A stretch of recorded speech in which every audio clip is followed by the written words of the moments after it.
In this question, they are saying a stone is released from the top of tower.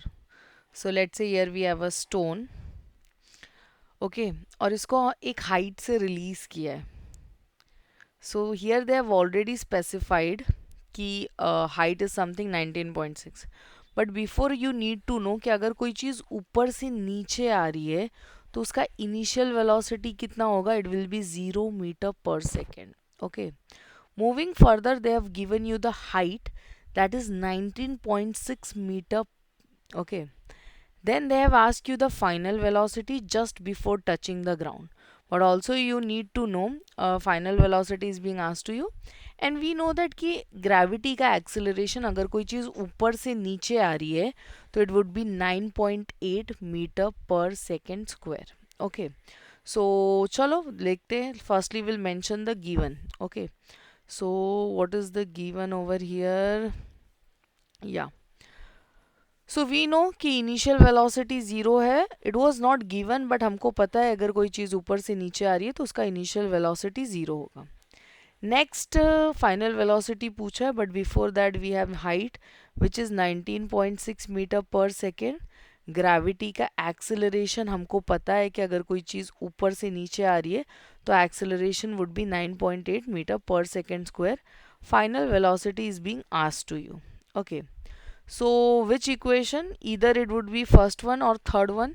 जो first equation है वो क्या है? v is equals to u plus a T.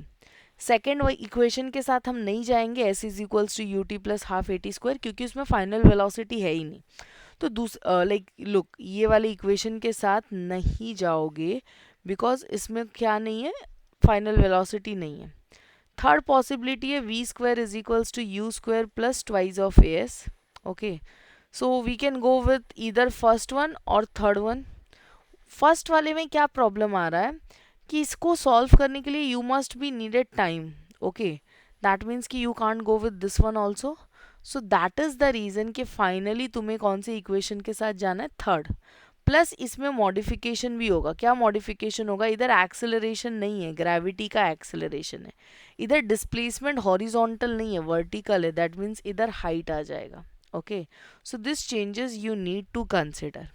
All right, so I hope you are clear कि कौन सा equation choose करना है और कैसे choose करना है. Then v square is equals to u square plus twice of gs. ये हमारे पास कुछ है. Final velocity find करना है.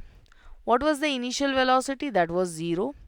Zero का square करोगे तब भी zero मिलेगा. Okay. Next twice of g, that is 9.8.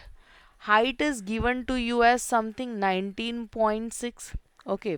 So can we say that कि v square जो है हमारा it would be something, yeah. So v square जो है we need to find 9.8, that is 19.6 into 19.6 हो जाएगा. That means 19.6 का square हो जाएगा. So you'll get something around 384.16. Okay. 384.16. Now ये कैलकुलेशन तुम्हारे लिए स्लाइटली सा डिफ़िकल्ट हो जाएगा. So what you can do, I can like you can calculate this also but इसके लिए लॉन्ग डिविजन मैथड के थ्रू हमें जाना पड़ेगा. So if you are going through the long division method उसके अकॉर्डिंग तुम कैलकुलेट करोगे तो but obviously you will get the answer. हाँ ठीक है. एक और चीज़ हम कर सकते थे. What we could have done, usually हम क्या करते हैं ऐसे मल्टीप्लाई कर देते हैं. ठीक है. एंड मल्टीप्लाई करने से और चीज़ें डिफ़िकल्ट हो जाएंगी तुम्हारी. इधर ये 9.8 इंटू टू कितना होता है? वो भी 19.6 होता है. और इधर हमारे पास ऑलरेडी कितना है? 19.6 है. अगर मुझे वेलोसिटी चाहिए तो मुझे स्क्वायर से निकालना होगा. तो ये वैल्यूज़ किस में चले जाएंगे? रूट में चले जाएंगे. सो 19.6 का स्क्वायर, कैन वी से ये स्क्वायर स्क्वायर कैंसिल हो जाएगा. So what I come to know, answer would be 19.6 metre पर सेकेंड. ठीक है. एक मेथड ये था, सेवियर था, बिकॉज इट वॉज 19 का square, but every time that is not the case. हाँ. सो इन सच केसेस अगर जी उसने स्पेसिफाई नहीं किया है कि तुमको 9.8 ही लेना है तो तुम 10 भी ले सकते हो. Okay. So I hope solution is clear to you. In case if you have any doubt with respect to the concept or any such thing, so you can reach to us. Thank you.